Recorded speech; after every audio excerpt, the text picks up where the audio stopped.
Wageni waalikwa wote, mabibi na mabwana ambao mmehudhuria katika hafla hii, shukuru Allah tabaraka wa taala ambaye ndiye muumba wa mbingu na ardhi na vilivyomo. Hizi ni shukurani maalumu. Lakini pili,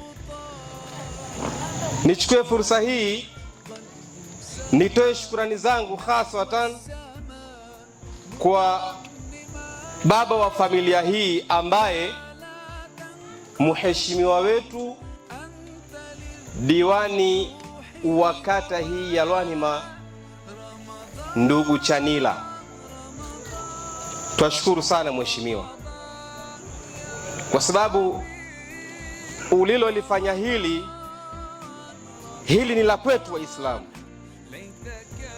Hili ambalo umelifanya sisi tunahesabu tumo ndani ya ibada hapa.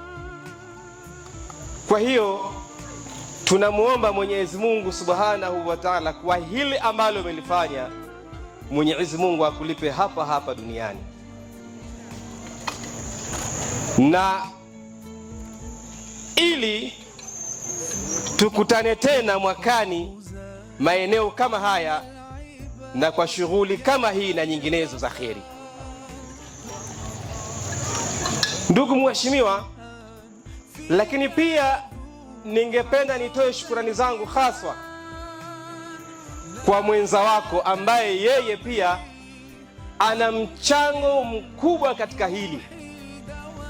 Laiti kama yeye angeleta tofauti kidogo ya mawazo, inawezekana kabisa lisingefanikiwa hili swala, kwa sababu mke ana nafasi yake katika nyumba.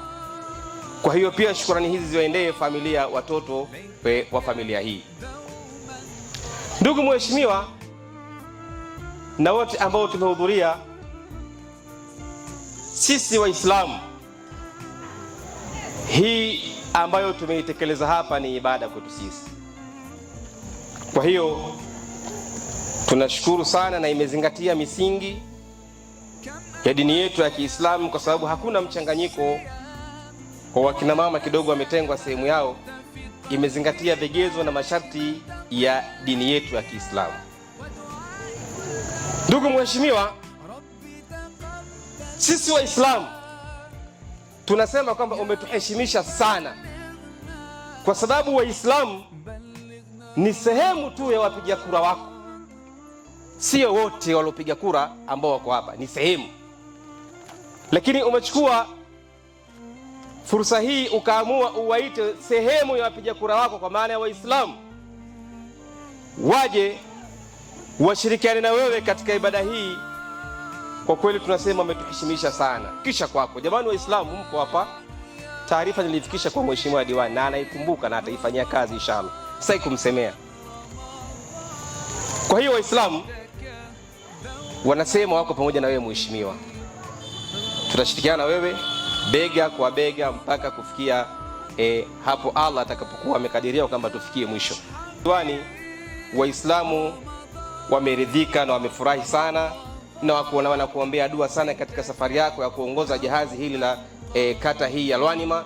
Wanakuombea dua sana, wanakuombea dua Allah akuepushe na maadui zako, akuepushe na maradhi, lakini pia akupe hekima na busara katika kuiongoza hii kata ya Lwanima. Sema tu hadha, assalamu alaikum wa rahmatullahi wa barakatuh.